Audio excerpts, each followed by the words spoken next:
Demak, biz endi editor script yaratishimiz kerak bo'ladi va natijada biz editor windowni hosil qilamiz. Editor window esa datani edit qilish, ya'ni o'zgartirish imkoniyatini beradi. Script folderining ichida yangi editor nomli folder yaratamiz va bu folderning ichida game data editor skriptini yaratamiz va uni mana behaviorda ochamiz. Bizga bir nechta namespace'lar kerak bo'ladi.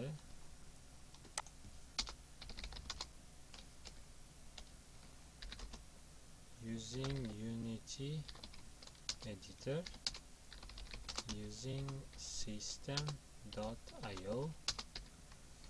Demak, mana behaviordan inherit qilmaymiz hech nimani.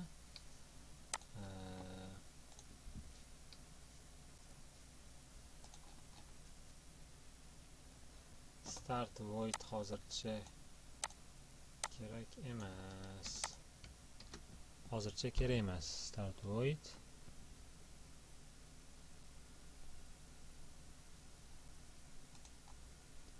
Hozir biz data controllerda yaratgan misol load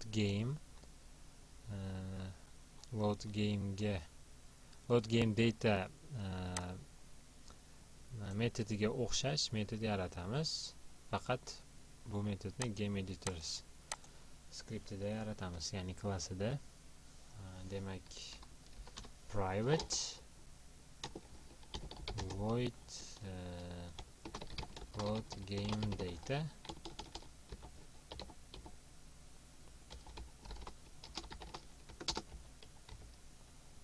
xo'sh, demak string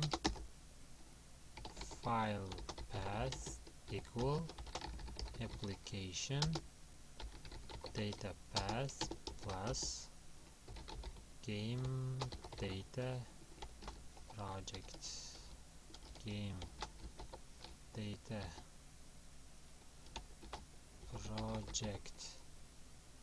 project file path.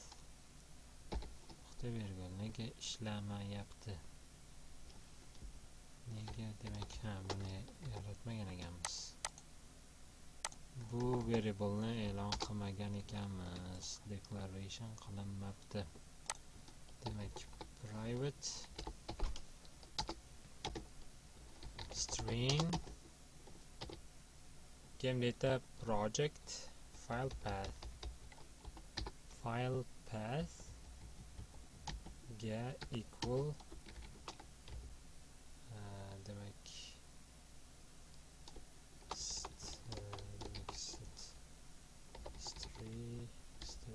streaming assets data.json.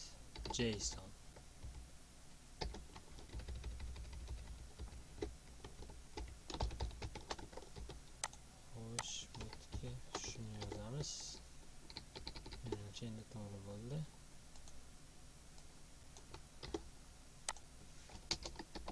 Public game data ni ham declaration qilib qo'yaylik. Keyinchalik kerak bo'ladi. Demak, nima qilamiz?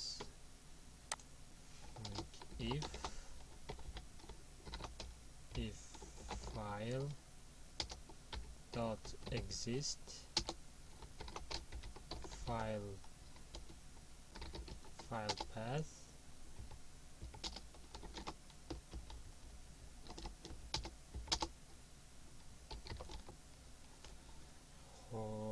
string data json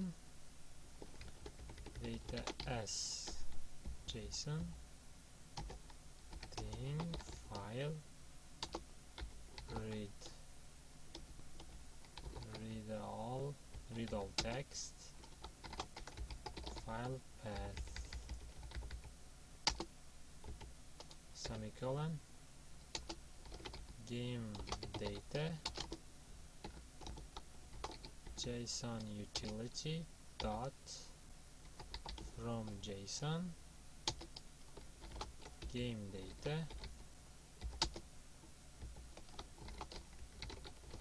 path.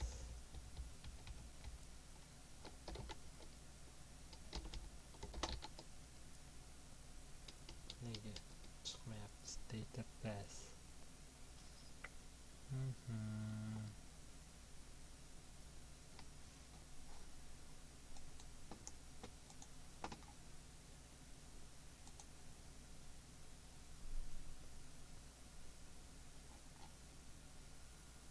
Demak, game editor.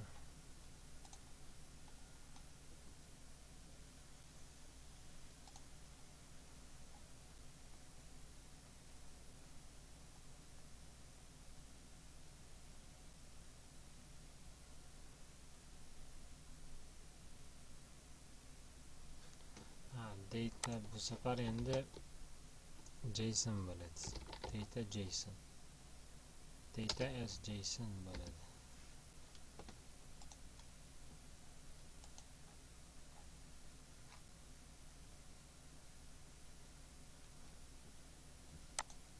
Demak, else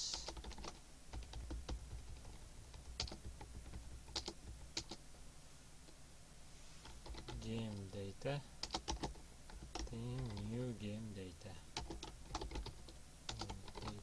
semicolon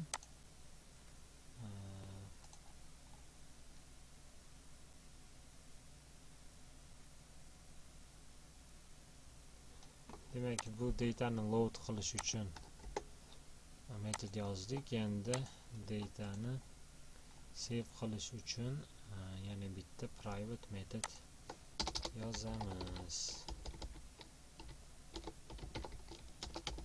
Private void save game data string data as JSON equal JSON utility to JSON game data semicolon. Demak, bu yerda game data objektdan JSON ga serialize qildik va string tipga store qildik. Ya'ni game data objektdan JSON ga serialize qildikda va uni data ya'ni string tipli data as JSON variable ga store qildik, joyladik. Endi bo'lsa string file path equal